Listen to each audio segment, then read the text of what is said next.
ವೀಕ್ಷಕರೇ, ಸುದ್ದಿ ಬುಲೆಟಿನ್ಗೆ ಸ್ವಾಗತ. ನಾನು ಪೂಜಶ್ರೀ.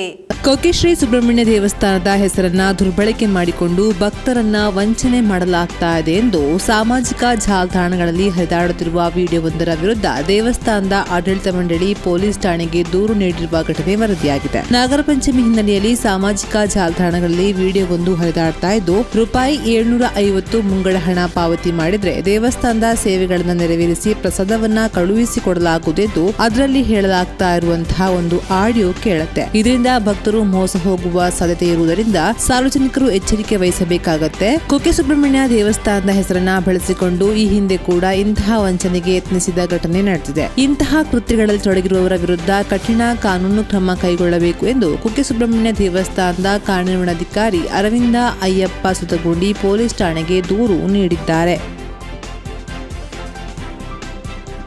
ಕೊಡಗು ಪತ್ರಕರ್ತರ ಸಂಘದ ವತಿಯಿಂದ ವಿಶ್ವ ಛಾಯಾಗ್ರಾಹಕ ದಿನಾಚರಣೆ ಅಂಗವಾಗಿ ನೀಡಲಾಗುವ ವಾರ್ಷಿಕ ದತ್ತಿನಿಧಿ ಪ್ರಶಸ್ತಿಗಳನ್ನು ಪ್ರಕಟಿಸಲಾಗಿದ್ದು, ಗುಂಡುಕುಟ್ಟಿ ಎಸ್ಟೇಟ್ ಮಾಲೀಕ ಜಿಎಂ ಮಹೇಂದ್ರ ಅವರು ತಮ್ಮ ತಂದೆ ಜಿಎಂ ಮೋಹನ್ ಹೆಸರಿನಲ್ಲಿ ನೀಡುವ ದತ್ತಿನಿಧಿ ಪ್ರಶಸ್ತಿ ಕಾಫಿ ಉದ್ಯಮದ ಕುರಿತ ವರದಿಗೆ ವಿನೋದ್ ಮುಡಗದ್ದೆ ಅವರು ವಿಜಯವಾಣಿ ಪತ್ರಿಕೆಯಲ್ಲಿ ಪ್ರಕಟಗೊಂಡ ಕಾಫಿ ಬೆಳೆಯಿಂದ ಹಸನಾದ ಕೃಷಿಕ ವರದಿ ಪ್ರಶಸ್ತಿ ಪಡೆದುಕೊಂಡಿದೆ. ಆಗಸ್ಟ್ 19ರಂದು ಬೆಳಗ್ಗೆ ವಿರಾಜಪೇಟೆಯ ಸಂತ ಅನ್ನಮ್ಮ ಪದವಿ ಪೂರ್ವ ಕಾಲೇಜು ಸಭಾಂಗಣದಲ್ಲಿ ಕೊಡಗು ಪತ್ರಕರ್ತರ ಸಂಘ ಹಾಗೂ ವಿರಾಜಪೇಟೆ ತಾಲೂಕು ಪತ್ರಕರ್ತರ ಸಂಘದ ಆಶ್ರಯದಲ್ಲಿ ನಡೆದ ವಿಶ್ವ ಛಾಯಾಗ್ರಾಹಕ ದಿನಾಚರಣೆಯ ಸಮಾರಂಭದಲ್ಲಿ ಪ್ರಶಸ್ತಿ ಪ್ರದಾನ ಮಾಡಲಾಗುವುದು ಎಂದು ಸಂಘದ ಪ್ರಧಾನ ಕಾರ್ಯದರ್ಶಿ ಸುರೇಶ್ ಪೇಡಿಗೇರಿ ತಿಳಿಸಿದ್ದಾರೆ. ವಿನೋದ್ ಅವರು ಅರಬ್ಯಾಶಿ ಅಕಾಡೆಮಿ ಸದಸ್ಯರಾಗಿದ್ದು, ಪ್ರಗತಿಪರ ಯುವ ಕೃಷಿಕರಾಗಿ ಹಲವು ಕೃಷಿಗಳನ್ನು ತಮ್ಮ ಸ್ವಂತ ಜಮೀನಿನಲ್ಲಿ ಮಾಡಿ ಯಶಸ್ವಿಯಾಗಿದ್ದಾರೆ. ಸುದ್ದಿ ಬುಲೆಟಿನ್ ಮುಂದುವರೆತೆ ಸ್ಮಾಲ್ ಬ್ರೇಕ್ನ ನಂತರ. ಅತ್ತೆ, ಇದು ನನ್ನ ಬರ್ಡೇ ಗಿಫ್ಟ್. ಇದೆಲ್ಲ ಜೀವನದಲ್ಲಿ ನನಗೋಸ್ಕರ ತಗೊಂಡ್ಬಂದಿದ್ದಾರೆ. ನಿನ್ ಮೇಲೆ ತುಂಬಾ ಚೆನ್ನಾಗಿ ಕಾಣುತ್ತೆ. ಇದು ತುಂಬಾ ಚೆನ್ನಾಗಿದೆ ಅಲ್ವಾ? ತುಂಬಾ ಚೆನ್ನಾಗಿದೆ.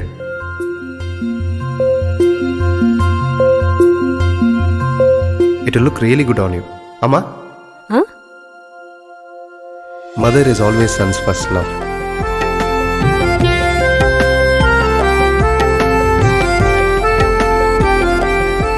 ಪ್ರತಿ ಪೀಳಿಗೆಯ ಪ್ರೀತಿಯ ಮಳಿಗೆ ಜಿಎಲ್ ಆಚಾರ್ಯ ಜ್ಯುವೆಲರ್ಸ್.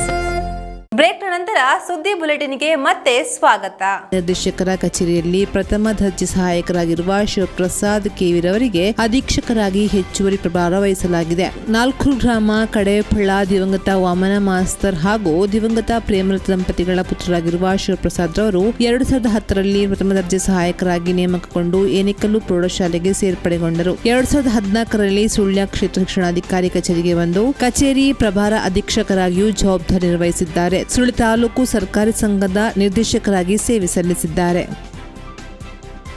ಒಡಿಯೂರು ಶ್ರೀ ಗ್ರಾಮ ವಿಕಾಸ ಯೋಜನೆಯ ಸುಳ್ಯ ತಾಲೂಕಿನ ಗುತ್ತಿಗಾರು ವಲಯದ ಬುಳ್ಳಾಚೆ ಘಟ ಸಮಿತಿಯ ನೂತನ ಘಟ ಸಮಿತಿಯ ಪದಾಧಿಕಾರಿಗಳ ಜವಾಬ್ದಾರಿ ಹಸ್ತಾಂತರ ಕಾರ್ಯಕ್ರಮ ಆಗಸ್ಟ್ 16ರಂದು ದೊಡ್ಡತೋಟದ ಶ್ರೀರಾಮ ಭಜನಾ ಮಂದಿರದಲ್ಲಿ ನಡೆಯಿತು. ಸಭೆಯ ಅಧ್ಯಕ್ಷತೆಯನ್ನ ಘಟ ಸಮಿತಿಯ ಅಧ್ಯಕ್ಷ ಸೀತಾರಾಮ ಚಿನ್ನಡ್ಕ ವಹಿಸಿದ್ರು. ದೊಡ್ಡತೋಟ ಶ್ರೀರಾಮ ಭಜನಾ ಮಂದಿರದ ಅಧ್ಯಕ್ಷರಾದ ಮಹೇಶ್ ಮೇರ್ಕೈ ಸೇರಿದಂತೆ ಸಾಕಷ್ಟು ಮಂದಿ ಈ ಸಂದರ್ಭ ಹಾಜರಿದ್ದರು.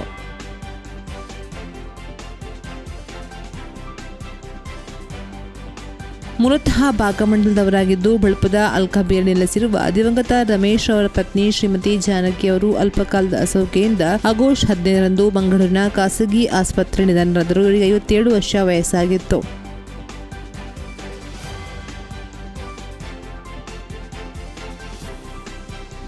ಸುಳ್ಯ ಕಸಬಾ ಗ್ರಾಮದ ಕೇರ್ಪಡ ನಿವಾಸಿ ಭಾಸ್ಕರ್ ನಾಯ್ಕ್ ಎಂಬುವರು ಅಸೌಖ್ಯದಿಂದ ಸ್ವಗೃಹದಲ್ಲಿ ನಿಧನರಾದರು. ಅವರಿಗೆ 71 ವರ್ಷ ವಯಸ್ಸಾಗಿತ್ತು. ಇದು ಈ ಹೊತ್ತಿನ ಸುದ್ದಿ ಬುಲೆಟಿನ್. ನಿರಂತರ ಸುದ್ದಿಗಳಿಗಾಗಿ ನೋಡ್ತಾ ಇರಿ ಸುದ್ದಿ ವೆಬ್ಸೈಟ್.